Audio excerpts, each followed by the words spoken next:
A very warm welcome to all of you. I am Neeru.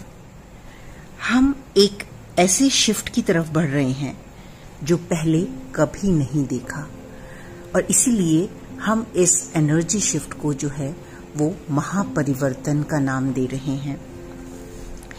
Mother earth के ऊपर हमने जितना भी विकार पैदा किया है, चाहे वो पर्यावरण का दुरुपयोग है, नेचुरल रिसोर्सेज को हमने जो है डिस्ट्रॉय किया है, खत्म किया है, या फिर सामाजिक तौर पर जो ह्यूमन कॉन्शियसनेस है उसका पतन हुआ है.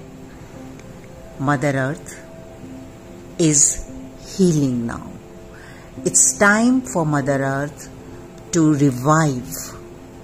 एंड ये जो चेंज है, ये जो महापरिवर्तन है, स्पेशली अगर आप लोग नोटिस करेंगे, it has become very rapid and fast after 2020. After COVID हमने बहुत सारे चेंजेस देखे हैं और देख रहे हैं. जगह जगह पर आप देखेंगे इस टाइम किस तरह से जो प्राकृतिक आपदाएं हैं वो हो रही हैं. अभी जिस स्टेट में मैं रहती हूँ, उत्तराखंड, यहाँ पर कुछ टाइम पहले तक, कुछ महीनों पहले तक किस तरह से फॉरेस्ट जो है वो जल रहे थे और वो बिल्कुल जो आग थी वो काबू में नहीं आ रही थी. एंड कट टू नाउ, अब कुछ ही महीनों के बाद जिस तरह से यहाँ बरसात हो रही है, बहुत हैवी रेन्स, स्पेशली जो हिली एरियाज हैं, वहाँ पर जो माउंटेन्स हैं, वहाँ से बड़ी बड़ी चट्टानें, बहुत बड़े बड़े जो पहाड़ हैं वो टूट टूट कर किस तरह बिखर रहे हैं और किस तरह से वहां पर नुकसान हो रहा है, ये हम सब विटनेस कर रहे हैं. ह्यूमन कॉन्शियसनेस के पतन से हमने जो भी क्रिएट किया, डर, भय, घृणा, बदला, दुश्मनी, हम इन चीजों को अपनी रियलिटी मानने लगे. हमें लगा जीवन यही होता है. और अभी भी बहुत सारा जो मैं बोलूं परसेंटेज ऑफ पीपल है, they still believe this is the reality. हम समझने के लिए ही तैयार नहीं हैं, लेकिन ये सारी सिचुएशंस आपके सामने चैलेंजेस के रूप में, सिचुएशंस के रूप में आ रही हैं. क्यों हम बोल रहे हैं ऑल ऑफ सडन जो है वो बहुत लोग स्ट्रेस में हैं, एंजाइटी में हैं, बहुत सारे जो है वो अपने आप को मारने की बात कर रहे हैं, सुसाइड कर रहे हैं. अगर हम अपनी कंट्री में देखें तो we are facing all the problems, क्योंकि we have lost integrity, we have lost morality, we have lost human values. और इसका कुछ चंद भर लोगों ने इतना फायदा उठाया है कि उन्होंने मासेस को इम्पैक्ट किया है. धर्म के नाम पर डिफरेंट वर्गों में बहुत सारी असमानताएं हैं और थी. हम अपनी सोर्स से जुड़ने के लिए हमने बहुत सारे मार्गों को अपनाया, which was good enough, fair enough, लेकिन हम कुछ उससे आगे निकल गए. जिस धर्म का काम और जिसका मूल भाव ह्यूमन रेस में मोरालिटी, इंटीग्रिटी, सद्भावना, पेशेंस, टॉलरेंस, प्रेम, मोहब्बत फैलाना था, उसका किस तरह से दुरुपयोग किया गया, उसको एक टूल के रूप में किस तरह से यूज किया गया.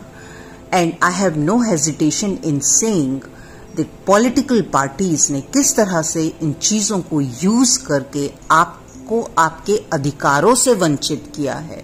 क्योंकि कई बार हम ये चीजें देखते हैं कि oh we are on spiritual path, we are doing our inner work, हम अपना मेडिटेशन कर रहे हैं, तो हमको इन चीजों से कोई मतलब नहीं होना चाहिए. नो, हमको ही इन चीजों से मतलब होना चाहिए.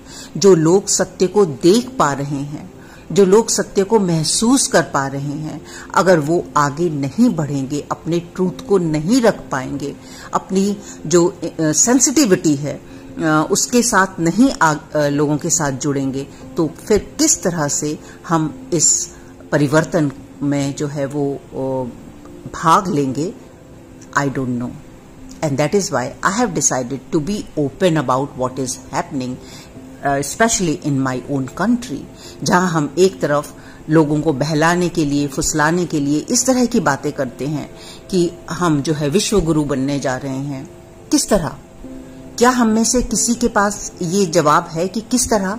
जिस कंट्री की माली हालत इतनी खराब है कि आज एक फैमिली को हम 5 किलो राशन के एवज में उसका जीवन खरीदना चाहते हैं, जहां गरीब और गरीब हो गया है, जहां अमीर और अमीर हो गया है, वहां पर जहां एक मंदिर बनाने के लिए हजारों करोड़ों रुपया हम खर्च कर रहे हैं, एक अपने आप को बहुत ऊंचा दिखाने के लिए, उसी कंट्री में बहुत सारे लोग ऐसे हैं जो भूखे सो रहे हैं, जिनके पास अब उतना भी नहीं है जितना उनका पेट भरने के लिए काफी है.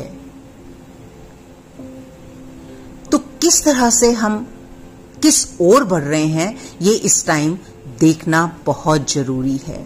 धर्म का काम क्या है और न्याय का काम क्या है, इन दोनों चीजों को हमको देखना पड़ेगा. जब तक हम एज अ कॉमन मैन ये नहीं सीखेंगे कि किस तरह से हम खड़े हों अपने पर्यावरण के लिए, जवाब मांगें कि हमारे पर्यावरण की सुरक्षा के लिए कितना बजट है, हमारे अपने मूल अधिकार कहाँ हैं, हम क्यों इस तरह से जूझ रहे हैं कि हर जगह करप्शन क्रिएट हो गया है, किस बात का डर है, वो हम सबको पूछना पड़ेगा खुद से. क्योंकि जब हम डरते हैं तो हमें और डराया जाता है. और ये डर कहाँ से आता है? ये डर आता है जब हमारी कोई वैल्यूज नहीं होती. ये डर आता है अपनी नपुंसकता से, जब हमारे अंदर पावर नहीं होती खड़े होने की, जब हम अपने ऊपर भरोसा नहीं करते, तब हमें बहकाया जाता है, तब हमें डराया जाता है और तब हमें दबाया जाता है. और अगर आज हम ये सोचेंगे कि एक खास वर्ग को इससे इसका प्रभाव नहीं हो रहा है, तो कल कोई ना कोई ऐसा खड़ा होगा जहां आप भी प्रभावित होंगे. Because if you think that way, it is not coming to your home. It will be, because that's how the society you are creating. At personal level, there is a need to change, to connect to yourself, to see what your values are, how you see yourself and others. आपके मन में दूसरों के प्रति किस तरह के भाव हैं, आपके मन में अपने प्रति किस तरह के भाव हैं, आपके लिए क्या सही है और क्या गलत है. और यही अब परिवर्तन का टाइम है. इसी चीज को हमें परिवर्तन करना है. परिवर्तन किस चीज का हो रहा है?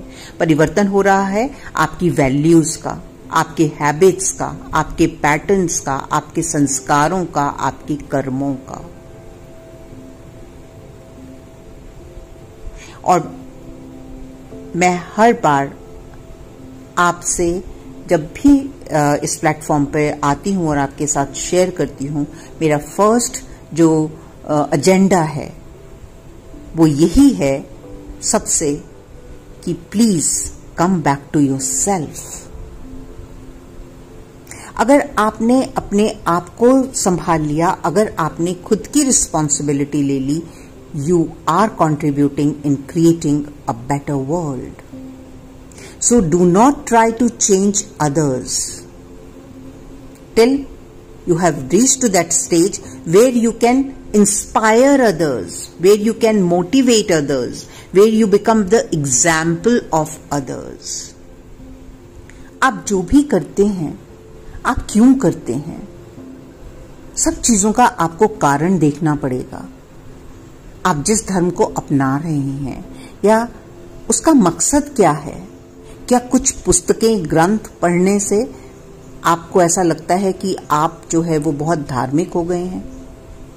उस जो आपने वो पुस्तकें और ज्ञान अर्जित किया है, उससे आपकी अपनी पर्सनालिटी में कितना चेंज आया है, अपने व्यक्तित्व में कितना चेंज आया है, ये देखने की जरूरत है। और अगर वहां पर कोई ट्रांसफॉर्मेशन नहीं है, बल्कि that has created ego in your head, then that is not working for you. किसी को गीता का ज्ञान है, किसी को सारे वेद कंठस्थ हैं, कोई रोज अपने सुंदरकांड का पाठ कर रहा है, या दूसरे जो भी कोई बाइबल पढ़ रहा है या कोई कुरान पढ़ रहा है, लेकिन पढ़ने के बाद क्या, उसको कंठस्थ करने के बाद क्या सिर्फ इसलिए कि आप एक दूसरे के साथ जो है वो उसके आधार पर शास्त्रार्थ कर सकें कि मेरी कुरान में ये लिखा है या मेरी बाइबल में ये लिखा है और मेरे ग्रंथ में ये लिखा है और आपके ग्रंथ में ये लिखा है और मेरा बेटर है और आपका कमजोर है। तो आप ये देखिए कि आपने सीखा क्या है। ये जो धार्मिक उन्माद है, इसको रोकना पड़ेगा। इसको यहां पर रोकना पड़ेगा कि आपको ये चेक करना पड़ेगा कि उससे आपके जीवन में क्या बदलाव आया है। Are you becoming a happier person than before? क्या आपके अंदर पेशेंस आई है? क्या आपके अंदर कंपैशन एंड काइंडनेस बढ़ी है? क्या आपके अंदर दूसरों के प्रति मोहब्बत है? क्या आप दूसरों के अधिकारों को सुरक्षित रखने की क्षमता रखते हैं? और अगर आपके अंदर ये सब नहीं आया है, अगर आपके अंदर एक उन्माद बढ़ा है, तो उसका कोई फायदा नहीं हो रहा है। तब आप ऐसे अराजकता फैलाने वाले तत्वों को और लोगों को बढ़ावा देते रहेंगे। And it's high time now. How many people are really fighting as like coming out and putting up the right context. So many youngsters are trailing behind. They are fighting for their survival. लेकिन हमें इसलिए नहीं बोलना है क्योंकि हमें एक particular किसी धर्म की रक्षा करनी है। अगर आपका धर्म असुरक्षित हो गया है तो छोड़ दीजिए उस धर्म को। जो धर्म अपनी रक्षा नहीं कर सकता, उस धर्म का कोई फायदा नहीं है।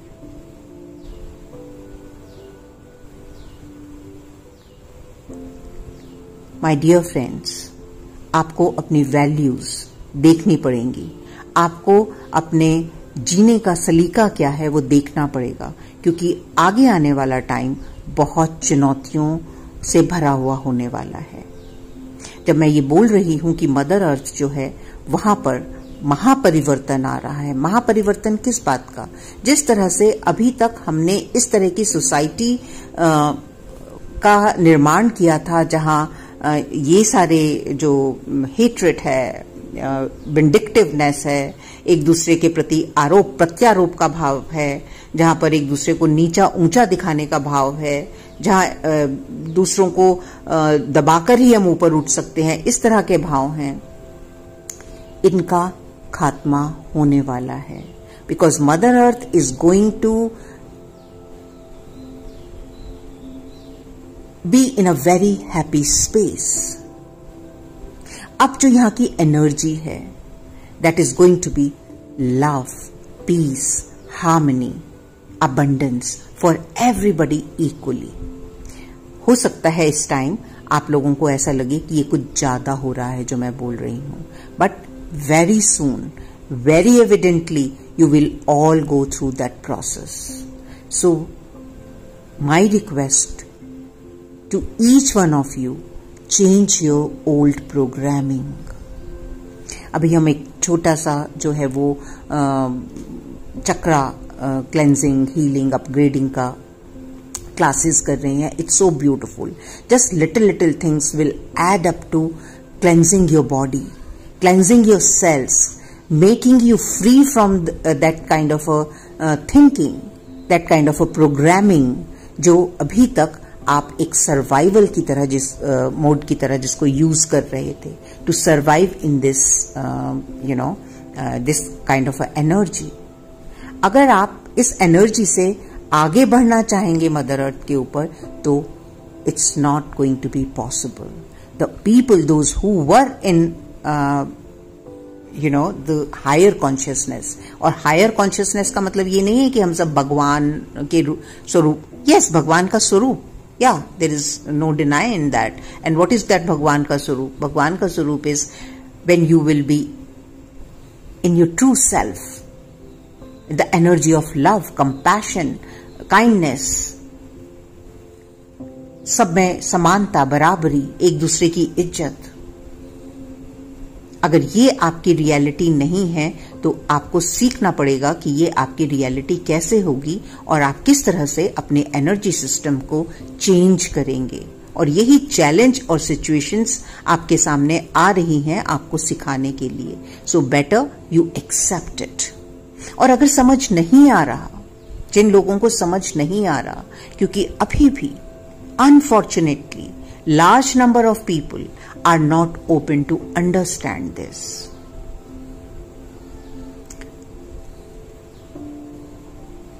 तो आपके लिए बहुत बड़ी चुनौती आने वाली है। जो लोग अपने ऊपर काम कर रहे हैं, जिनको समझ आ रहा है, जो देख पा रहे हैं, जिनका अंदर परिवर्तन शुरू हो गया है, वो देख पा रहे होंगे कि किस तरह से उनकी एनर्जी ट्रांसफॉर्म हो रही है। और जब आपकी एनर्जी ट्रांसफॉर्म हो रही है तो what is happening there, you are flowing with this time of change, you are flowing, you are in alignment with the energy of mother earth, and you will be happier, you will be finer, you will be taken care of.